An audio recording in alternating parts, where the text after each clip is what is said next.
Chicken ఈ మాంసాన్ని చాలా మంది ఎంతో ఇష్టంగా తింటుంటారు. ఏది ఆలోచించకుండా లొట్టలేసుకొని మరీ లాగించేస్తుంటారు. మటన్ రేటుతో పోలిస్తే చికెన్ రేటు చాలా తక్కువగా ఉండటంతో కోడి మాంసాన్ని తినేందుకు ఆసక్తి చూపిస్తుంటారు అందరూ. ఇదిగో దీన్నే ఆసరాగా చేసుకుంటున్న కొందరు మోసగాళ్లు ఎవరూ ఊహించని దారుణానికి పాల్పడుతున్నారు. చికెన్ పేరు చెప్పి మార్కెట్లో కొందరు గబ్బిలాల మాంసాన్ని అమ్ముతున్నారు. ఎస్, మీరు విన్నది నిజమే. తమిళనాడులో వెలుగు చూసిన ఈ ఘోరమైన ఘటన మాంస ప్రియులను భయపెడుతోంది. గబ్బిలాల మాంసం పేరుతో చికెన్ అమ్మడం ఏంటి? అసలు దీని వెనకాల ఏం జరుగుతుందో మీరు విన్న ఈ ఘటన తమిళనాడులోని సేలం జిల్లాలో వెలుగు చూసింది. తోపు రామస్వామి అటవీ పరిధిలో పలుమార్లు గన్ షాట్ల శబ్దాలు వినిపించినట్టు అటవీ అధికారులకు ఇటీవల సమాచారం అందింది. దీంతో వెంటనే రంగంలోకి దిగిన ఫారెస్ట్ రేంజర్ విమల్ కుమార్ నేతృత్వంలోని ఒక బృందం తనిఖీలు చేపట్టింది.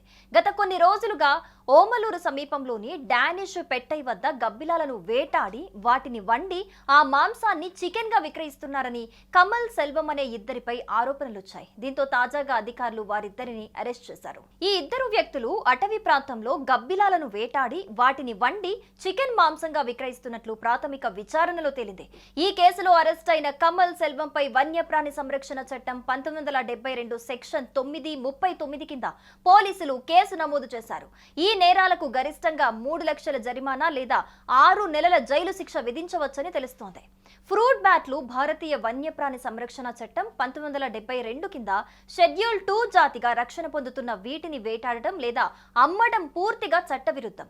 ఇలాంటి నేరానికి గరిష్టంగా 7 ఏళ్ల జైలు శిక్ష, జరిమానా విధించవచ్చని అధికారులు హెచ్చరిస్తున్నారు.